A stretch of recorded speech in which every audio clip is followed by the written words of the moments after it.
Salut, c'est JF. Bienvenue à Sauvage comme une image, une émission qui est dédiée aux amoureux de la photographie. Cette semaine, je vais continuer de vous parler de l'art de la composition. La semaine dernière, nous avons abordé la règle des tiers, si vous vous souvenez bien. Pour ceux qui auraient raté l'émission, elle est disponible sur le site de MaTV Laval. Avant de débuter cette deuxième partie, je voudrais revenir sur les 3 principes de réalisation d'une bonne composition. Organiser l'image et la structurer pour apporter de l'ordre dans le cadre. C'est ce que nous avons vu la semaine dernière avec la règle des tiers. Cette semaine, nous allons voir les 2 autres points, soit guider l'attention du spectateur vers ce qu'il doit regarder ou conduire son regard, et faire en sorte que l'image présente un intérêt et qu'elle soit plaisante à regarder. Selon le poète et philosophe J.W. von Goethe, 3 questions doivent toujours être posées à propos d'une œuvre d'art, et par conséquent, à propos d'une photographie, bien sûr. Que cherchait à montrer l'artiste? Y est-il parvenu? Cela en valait-il la peine? Je vous entends dire, mais en quoi ça concerne la composition? Bien, ça concerne beaucoup la composition. La composition joue un rôle de premier plan dans la réussite d'une photographie. Aussi, parce que la manière de cadrer, de structurer une image est le principal moyen pour apposer sa touche personnelle à une photographie. C'est dire, bien, c'est comme si je vous disais, c'est comme ça que je vois le monde. Bien sûr que c'est possible de prendre une excellente photographie par hasard, ça arrive même assez souvent. Mais c'est par la composition que ça devient possible de le faire régulièrement, photo après photo. Attirer l'œil ou ne pas le distraire. Avez-vous déjà regardé une de ces images dont on ne peut pas se détacher le regard? Avez-vous déjà remarqué que votre œil est attiré par un seul point de l'image sans pouvoir s'en détacher? Je vais vous entretenir des éléments d'une image, qui attire l'œil et comment diriger le regard de ceux qui s'arrêteront sur vos photographies. Mais également, je voudrais aussi, c'est important, que les éléments, de vous montrer comment enlever les éléments d'une photo qui gênent la lecture de votre image puis qui détournent l'œil du sujet principal. Je pense qu'une photo forte, c'est une photo où l'œil est guidé vers un endroit de l'image et voyage dans l'image, de la façon qu'on décide de faire, comme le photographe l'a voulu. C'est aussi ce qu'on appelle une image bien composée. Vous connaissez déjà une des règles qui permet d'améliorer la composition de vos images, c'est-à-dire la règle des tiers. Mais là, on va aller un petit peu plus loin. On va aller précisément, je vais précisément vous montrer comment attirer l'œil. La première technique, c'est d'utiliser quelque chose qui est très net et de laisser le reste flou. Parce que l'œil, il est toujours attiré par ce qui est net dans une image. C'est pour la même raison qu'il faut faire la mise au point sur l'œil du sujet, dans un portrait ou même une photo animalière, ce qui est très important parce que les gens vont automatiquement regarder dans les yeux du sujet. C'est ça qui attire l'attention. Mais ce qui est également intéressant de noter, c'est qu'on regarde moins les parties floues de l'image. Fait que ça ramène l'œil vers la partie qui est en focus. C'est pour ça qu'il faut bien comprendre la profondeur de champ. En la maîtrisant, vous pouvez aisément mettre en valeur votre sujet par rapport à son environnement. C'est-à-dire qu'on va mettre le sujet très net et ce qui est derrière lui flou. De la petite taille, d'une grande taille plutôt qu'une petite taille. Évidemment que si vous mettez des objets qui sont plus gros dans le cadrage de votre image, ça va attirer l'œil, c'est certain. C'est pour ça qu'il faut remplir le cadre avec son sujet. Attention, ça ne veut pas dire qu'un petit sujet là, qui ne prend pas beaucoup de place dans un cadre, ça n'attirera pas l'œil. Ce n'est pas le cas lorsqu'il rentre en compétition avec une autre chose. Les lignes diagonales. Les lignes diagonales, je vais prendre cette photo en exemple, c'est vraiment une ligne qui amène le regard vers le sujet principal. On lit toujours une image de gauche à droite, comme je l'avais indiqué lors de la première émission sur la composition. Fait que notre regard, il part d'ici, puis il se dirige vers l'oiseau qu'il y a là. Si vous remarquez aussi, la façon de le mettre en valeur, c'est qu'on ne le met pas dans une zone claire. Ici, c'est clair. Mon oiseau, j'ai vraiment pris le temps de le placer derrière une zone qui est plus ombragée. Je vais vous donner un autre exemple avec la prochaine photo. Vous avez ici le V. Le V ne veut pas, c'est une indication comme ça. Fait que l'œil part d'ici. Il va aller voir ce que l'animal fait ici. Puis on a une autre ligne qui est forte ici. Fait que veut pas, les deux ensemble font qu'on ne peut pas regarder ailleurs que vers l'œil de l'animal qui se doit, comme je l'ai dit tout à l'heure, d'être très, très net. Parce que notre regard va aller se poser là. un peu comme sur la prochaine photo. La prochaine photo, c'est un mélange de ce que je vous ai montré. La règle des tiers, c'est-à-dire qu'on a pris notre objet principal puis on l'a placé ici, qui est très, très visible. Mais le jet d'eau fait que notre regard va se déplacer vers le reste de la photo. Et comme il y a une zone claire qui est ici, on fait un genre de trajectoire comme ça. Notre œil est attiré ici par le sujet qu'on a bien placé sur, avec notre règle des tiers. Notre œil part d'ici avec le jet d'eau.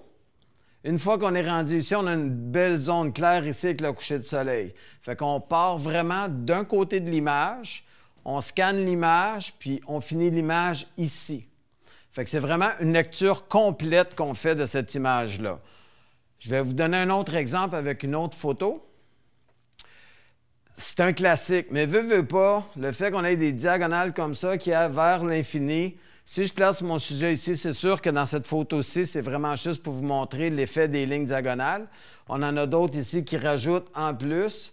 Si notre sujet principal se trouve ici, on n'a pas le choix de regarder ailleurs. Notre cerveau va aller voir ce qui se passe à l'autre bout. Les lignes dirigent le regard. On ne sera pas vraiment attiré par ce qu'il y a ici. Ça va être vraiment ce qui va être placé au bout de ces lignes-là qui va attirer notre attention. Un peu d'une autre façon, avec la prochaine photo, je vais pouvoir vous montrer le jeu des lignes. Comme je vous disais, on part toujours d'une lecture comme la lecture pour le texte. C'est exactement la même chose. On commence à gauche et on se dirige vers la droite. La ligne qui est ici va faire qu'on va aller là, qu'on va continuer. On va faire notre sujet. Puis après ça, on va ressortir l'image. Fait que la trajectoire vraiment de l'œil, c'est ici. On va s'attarder à notre sujet principal qui, ici, est centré, contrairement à ce qu'on fait d'habitude. Par contre, le jeu des lignes fait qu'on peut se permettre ça. Et si vous remarquez, là, on a fait l'inverse. On a mis du foncé sur du clair. Puis, on a une répétition des lignes qui se fait, qui renforcit l'image en même temps. Pour la dernière image, ça, c'est un classique, mais c'est vraiment le fun à faire aussi. C'est avec une lentille wide angle. C'est que là, vraiment, on ne peut pas regarder ailleurs. Toutes ces lignes-là nous dirigent le regard directement vers l'avion. Peu importe où on va regarder dans notre photo, il y a toujours une ligne qui va faire qui nous indique où regarder. C'est vraiment la force des diagonales. On en arrive à notre troisième point. Pour faire en sorte que l'effet présente un intérêt soit plaisant à regarder, il faut se poser les questions suivantes. Quelle est votre première impression quand vous regardez quelque chose? La première impression nous en dit souvent plus qu'une longue étude. Est-ce la forme ou le contenu qui l'emporte? Autrement dit, qu'est-ce qui est le plus important? Le sujet, sa présentation, le style, la couleur, la lumière, le graphisme de la composition? Y a-t-il une idée dans l'image? Est-ce qu'elle est purement visuelle ou graphique ou c'est plus profond que ça qu'il y a un concept derrière l'image? Il faut se poser la question, c'est quoi l'intention du photographe? Si on résume, il y a 4 décisions qui doivent être prises lors de la composition d'une photo. La première, le cadrage. Le deuxième, le placement. La division. Et la dernière, la dynamique de l'image. Il faut y penser en composant une image, même si on fait ça de façon rapide. Le cadrage, est-ce le choix? C'est le choix de ce qui est inclus et ce qui est exclu. Ce qui est à l'intérieur est aussi important de ce qu'on enlève du cadrage. Le placement, c'est le lieu et la raison du positionnement du sujet et de son occupation dans l'espace de l'image. Du gros plan cadré serré au petit personnage perdu dans un immense paysage. Où on va le placer là-dedans? La division. Toutes les images ne sont pas divisibles. Mais lorsqu'une ligne divise l'image comme l'horizon, il faut savoir la placer en haut, en bas, dans le milieu, sur le côté. Le dynamisme. Il faut définir le sens du mouvement, la dynamique de l'image et comment la traiter. Cette dynamique peut être réelle comme un personnage qui marche, puis on suggère qu'il s'en va là, parce qu'on crée l'espace. Il y a une place dans l'image qui fait que le personnage sera capable d'avancer et prendre la position qu'il y a là. Au final, je vais vous dire que finalement, il n'y en a pas de règle. La règle, là, c'est juste des points de départ. Toute règle devient nulle dès qu'il s'agit de la créativité. Après ça, il faut s'amuser. Autrement dit, il faut connaître la règle pour la défaire. Une règle, c'est une technique, c'est un procédé pour nous aider dans la composition. Ça a un effet sur la personne qui regarde la photo. On parle donc de briser des règles quand on commence à comprendre les règles.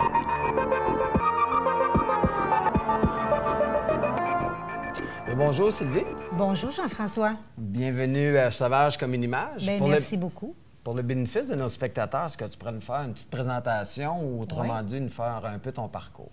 Moi, je suis photographe professionnelle. J'ai étudié au Collège Marsan, fait quelques années quand même. Donc, on travaillait en argentique.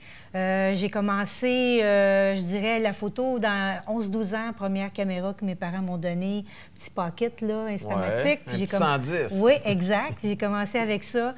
Et j'ai suivi des cours chez Marsan un peu plus vieux dans la vingtaine, de soir, pendant que j'avais un autre métier. Puis j'ai fait le changement il y a même en octobre, bientôt 20 ans, j'ai fait un changement de carrière 360 et je ne fais que de la photo maintenant.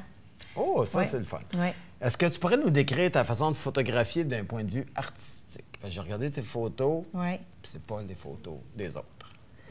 Oh, bien, c'est gentil, merci. Mais c'est vrai. Bien, c'est sûr que j'essaie beaucoup de m'adapter à la personne que j'ai devant moi. Des fois, tu as des gens qui sont très faciles, qui se laissent aller, si on veut, ou qui ont une facilité devant la caméra, mais souvent, les gens, ils sont très timides. Alors, je leur jase beaucoup. Alors, l'aspect technique, il est tout préparé d'avance. Surtout en studio, quand ils arrivent, bien, j'y reçois, puis je pense juste à m'occuper d'eux, à jaser avec eux, à apprendre à les connaître, les mettre à l'aise, puis qu'ils se sentent bien avec moi.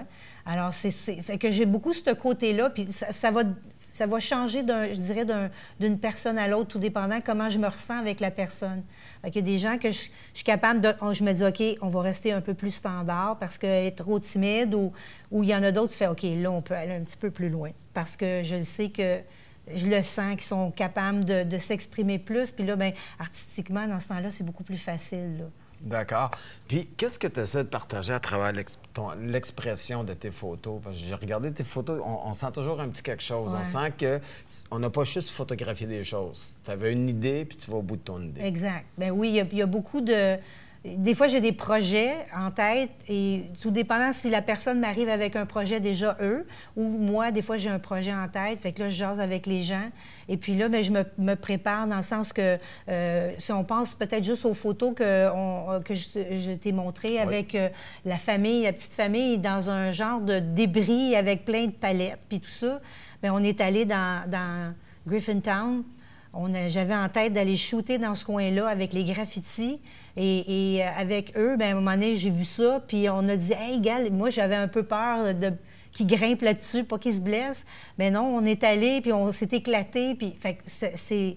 Des fois, je pars d'un projet qui vient un peu plus gros parce que les gens embarquent plus, puis là, ça pousse un peu plus mes limites dans ce temps-là. Ça, j'allais dire, tu sors de ta zone de confort parce que là, on n'est plus dans le studio. Ah oui, c'est sûr. Que là, on en contrôle beaucoup moins. En studio, c'est plus facile de contrôler parce que ton éclairage est stable. Quand tu es à l'extérieur, c'est autre chose, là. La lumière change constamment. Fait qu'il faut que tu penses à ta technique, tes réglages appareil photo, mais il faut que en tout temps, tu parles avec les gens, les mettre à l'aise, les placer, les diriger. Fait que ça te demande beaucoup plus là, à ce moment-là. Tu dirais que ton travail a évolué de quelle façon au fil du temps? Oh my God! Bien, à vrai dire, j'ai vu une grosse évolution depuis une dizaine d'années à peu près. Okay. Puis je pense que c'est beaucoup associé, je ne l'ai pas mentionné au début, mais j'enseigne la photo. D'accord. Et quand j'ai commencé à enseigner, c'est comme si ça m'a un petit peu brassée. Puis ça m'a poussée à aller à des endroits où je n'allais jamais avant, de type de photos que je faisais pas ou que je me permettais pas ou j'avais jamais le temps. Ça m'a redonné comme une fibre un peu ticket de Kodak, d'essayer des choses que j'avais comme plus le temps ou un peu mis de côté à cause de mon travail comme tel. Et ça a changé ma vision complètement. Là. Je le vois dans mon style d'image, dans ma façon d'être. Je suis moins timide devant les gens. Donc, je les rends plus à l'aise. Fait que ça l'a vraiment beaucoup changé à cause de ça, je dirais. Ouais. Fait que le professeur, c'est lui-même enseigner des choses. À peu près, oui. Bien, les gens enseignent des choses aussi. Veux pas. Les gens te montrent des choses aussi, mais ouais, le prof m'a beaucoup aidé. Ah, mais c'est le fun, ça. Je me dis, quand on parle aux gens de faire de la photo, on va surtout parler des gens en voyage qui vont avoir de la misère à aller vers les gens. Ils ont peur. Ils ont peur de photographier les gens. Ils vont le faire à travers une longue lentille. Puis j'essaie de leur dire, c'est un petit peu plate. Rapprochez-vous des gens. Prenez votre 50. Quel conseil tu pourrais donner aux gens, justement? Tu dis, moi, je prends le temps de leur parler. Quand tu as un client, c'est sûr qu'il est devant toi. Ouais. Mais si tu es en voyage, tu fais ça de quelle façon d'aller vers les gens? C'est une bonne question. Mais j'ai tendance, des fois aussi, moi aussi, d'utiliser un téléobjectif pour qu'ils s'en rendent moins compte. Mais je crois que c'est beaucoup plus intéressant si tu es capable d'avoir le contact humain, d'aller parler à la personne, puis même un peu de présenter, puis lui demander, je peux-tu prendre une photo de vous? Je peux-tu... Des fois, les gens ont peur de l'appareil photo, fait que peut-être juste faire le contact sans trop mettre l'appareil en évidence. Puis là, un coup qu'ils avaient fait un peu un contact, bien, leur montrer, je peux-tu prendre une photo de vous? Puis les gens, en général, ils vont dire oui, mais il y en a peut-être qui vont demander de l'argent, tout dépendant du pays où vous êtes. Là, mais... Ça, tu fais quoi avec ça? Parce qu'on a un dilemme, les photographes. Ouais. Moi, je vends des photos, des choses comme ça. Je me dis, OK, je fais de la photo avec mon argent, t'es mon sujet. Moi, ça me dérange moins de payer pour ça. Ouais. Ça, c'est très personnel. Mais les gens qui sont en voyage, on crée... C'est touché un petit Frankenstein, peu. en quelque part, un monstre. Là, ouais.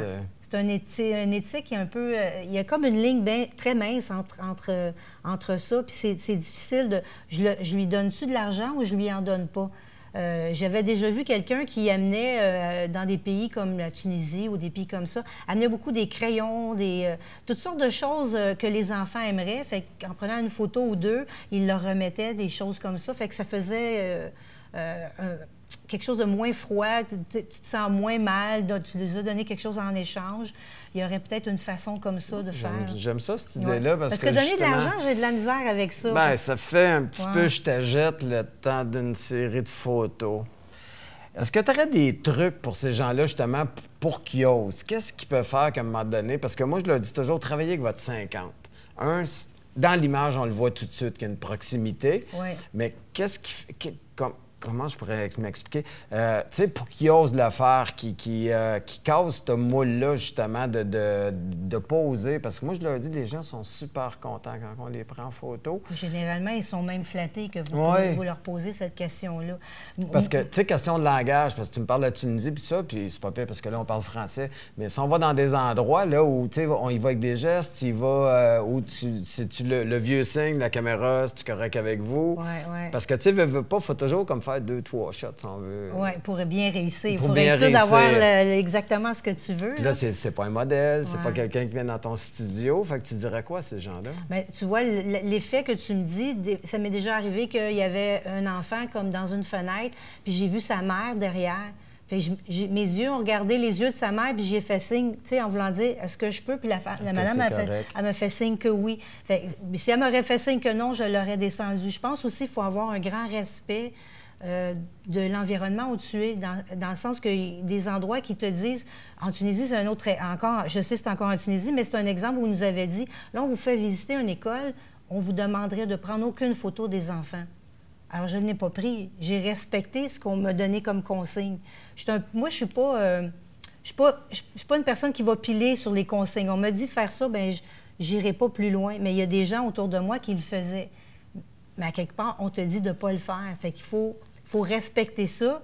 Puis sinon, mais se mettre au niveau des gens, s'approcher avec un beau sourire et se présenter, puis essayer de prendre contact avec eux autres. Puis sûrement, à ce moment-là, les gens vont accepter de prendre une photo. Fait que si je comprends bien, dans ton cas, l'éthique prend le dessus sur la photo. Ouais. Parce qu'il y a des gens qui sont prêts à piler un petit peu sur l'éthique parce qu'ils savent qu'on a une photo que pas personne d'autre a. Oui. Mais moi, l'éthique est bien importante. C'est en moi, c'est comment je suis. Ça fait que si on me dit, un autre exemple, en Italie, il disait un endroit, pas de photo à l'intérieur, puis il y avait un monsieur à côté de moi qui était très fier de montrer à ses jeunes enfants qui en prenaient pareil. Lui, bien, il s'est fait mettre à la porte. Il donnait l'exemple. Oui, c'est ça. Fait que, tu sais, c'est important pour moi, l'éthique, oui. Quand on parle d'éthique, pour toi, est-ce qu'une photo, ça doit pas être retouché ou on peut la retoucher? Ça peut ne pas être retouché. Je ne suis pas une personne qui aime beaucoup retoucher. Tu sais, que des fois, je regarde des photos dans des magazines ou autres, Puis là, je me dis, c'est parce que cette personne-là, tu la rencontres dans une salle, puis tu ne vas pas le reconnaître parce qu'elle est tellement retouchée. D'accord. Mais le numérique nous a amené une place où, surtout si on travaille en RAW en particulier, que tu n'as comme pas le choix de faire un post-traitement sur l'image pour aller la rehausser, lui donner un punch, un peu comme on faisait avec le négatif. C'est ce que j'allais dire, ça ressemble à ce qu'on faisait en labo, mais en digital. Exact, c'est ça. Fait que c'est sûr qu'il y a un petit bouton. Tu sais, je fais des nouveaux-nés, fait que des fois, la petite peau est sèche à des endroits, des choses comme ça. Fait que là, je vais aller l'adoucir juste pour le mettre plus parfait, parce qu'on s'entend un nouveau-né, c'est parfait. Hein? Ça fait que... Mais les grosses retouches, là, ça, j'ai bien la difficulté avec ça. J'aime pas ça. Parce que justement, je pense que la photo de portrait, malheureusement, on l'associe souvent aux photos de mode. Oui. Où Dieu sait que les gens sont plus les mêmes. Comme tu disais tout à l'heure, si tu revois cette personne-là, c'est vraiment quelqu'un d'autre.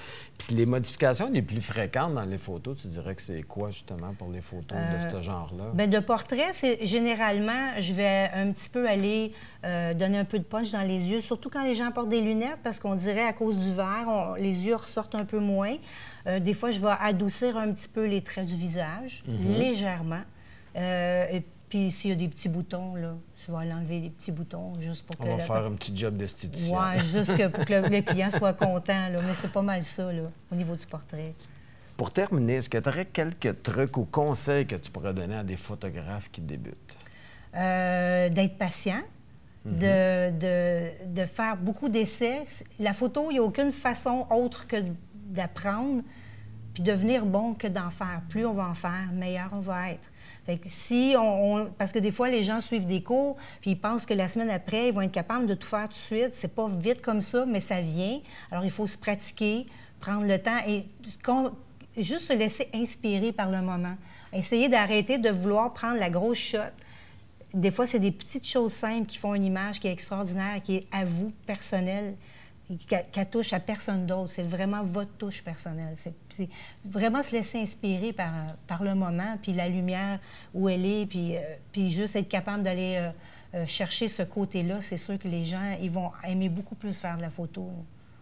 Bien, merci beaucoup, Sylvie. C'est tout plaisir. le temps qu'on avait. Au plaisir de se revoir. Au plaisir. On est déjà rendu au dernier segment, c'est-à-dire les conseils de pro. Cette semaine, ça va prendre une autre tournure. Comme je vous disais, c'est un work in progress. Cette semaine, je vais plutôt vous donner un devoir. On a eu 2 émissions sur la composition. On va pratiquer la composition. Ce que vous allez faire, c'est que vous allez vous choisir le sujet que vous voulez, que ce soit à l'intérieur, que ce soit à l'extérieur. Je vous disais, profitez-en, il fait beau, on va aller à l'extérieur. Vous allez prendre le même sujet et vous allez le placer selon la règle des tiers que je vous ai montrée.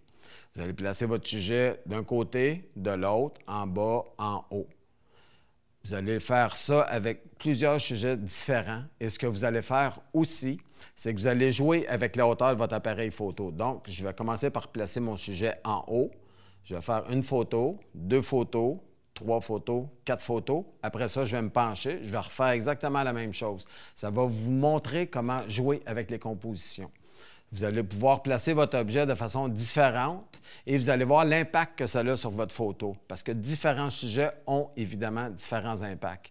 Évidemment que vous pouvez aussi commencer à grimper ça d'un cran, surtout si vous allez à l'extérieur, de trouver les lignes directrices. Commencez par trouver votre sujet quand vous arrivez à un endroit, dites qu'est-ce qui me plaît ici? Est-ce que c'est le lac qui me plaît? Est-ce que c'est l'arbre qui me plaît? Peu importe ce que c'est, il faut trouver notre sujet principal. Une fois que vous avez trouvé celui-ci, on va le placer selon la règle des tiers. À partir de là, vous allez déposer votre appareil et commencer à regarder qu'est-ce que je mets dans mon cadrage et qu'est-ce que je me dois d'enlever.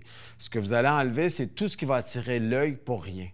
Ça, c'est fatigant dans une composition quand on a de la misère à se concentrer sur le sujet, que notre regard est porté à aller vers l'extérieur parce qu'il y a une petite brindille, parce qu'il y a une couleur, parce qu'il y a un objet qui attire notre regard. Fait que ce qui est bien important de faire, c'est d'identifier notre sujet, de bien le placer dans le cadre, et après ça, on peut se déplacer, il n'y a pas de problème. Une fois que vous avez décidé de le mettre soit dans le coin haut, soit dans le coin bas, vous commencez à travailler votre sujet. C'est-à-dire que vous allez prendre votre caméra en main, vous allez vous déplacer de la gauche, de haut en bas, et vous allez vous amuser à prendre des photographies.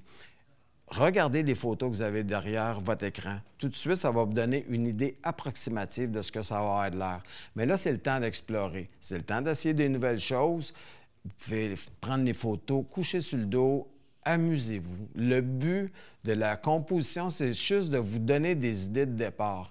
Après ça, il faut mettre votre touche personnelle absolument. Il faut absolument que ces photos-là vous ressemblent. Vous avez un côté foufou, bien, c'est le temps de l'explorer. C'est le temps d'essayer des choses. Vous avez un côté plus sérieux, bien là, on va y aller avec des lignes plus austères. On va jouer avec des compositions qui sont plus strictes. Mais il faut toujours que vous ayez au moins 10 à 15 minutes pour travailler votre sujet. Parce que la plupart du temps, on va le regarder d'une façon, puis on oublie d'aller derrière le sujet, on oublie de le mettre de côté, puis on est porté automatiquement à mettre des choses dans le centre. Il y a des fois que ça va très bien le centre. Si vous avez un lac puis vous avez une réflexion, il faut placer votre ligne d'horizon en plein milieu du centre. Par contre, si vous arrivez puis il n'y a aucun intérêt dans le ciel, mais vous allez mettre le 2 tiers de votre image, ça va être d'autre chose que le ciel. Vous allez réserver seulement 1 tiers de l'image pour le ciel. Autre chose, on parlait du mouvement, excusez-moi, c'est que si vous photographiez quelque chose qui est en mouvement, il faut toujours penser de laisser devant lui assez d'espace pour qu'il soit capable d'entrer dans cette partie-là de l'image. Sinon, on a l'impression qu'il manque d'espace, qu'il manque d'oxygène, votre sujet. Fait que c'est très important de dégager vos choses. On a tendance en photographie à faire des cadrages très serrés. Pour certains sujets, c'est très valable. Pour d'autres, ça les étouffe. Fait que quand vous photographiez des choses, habituez-vous à rajouter tout ce qu'il y a alentour. Moi, je pense en photographie animale, c'est toujours très important de photographier l'animal, oui, pour qu'on le voit bien, mais par contre, d'y inclure son environnement, c'est primordial. Parce que la photo de très près, ça nous donne une idée de l'animal, mais ça pourrait être pris au zoo. De la minute qu'on recule un peu la caméra puis qu'on voit tout son environnement où l'animal vit, ça nous donne une histoire. Puis ça, c'est très important dans une photographie. Si vous êtes capable d'inclure l'histoire, qu'on soit capable de dire, OK, cet animal-là vit là, il y a un coucher de soleil, on est en fin de journée, vous mettez beaucoup de choses, beaucoup d'éléments qui vont être très le fun pour la personne qui le regarde. Puis c'est ce qui fait qu'on regarde une image plus longtemps aussi. Fait que comme je vous dis, je vous donne des devoirs. Ça serait le fun de les pratiquer parce que vous savez que la photographie, là, c'est vraiment de la pratique. Il faut absolument shooter, shooter, shooter. Il y a quelqu'un qui disait que ça prend 10 000 photos. À la semaine prochaine.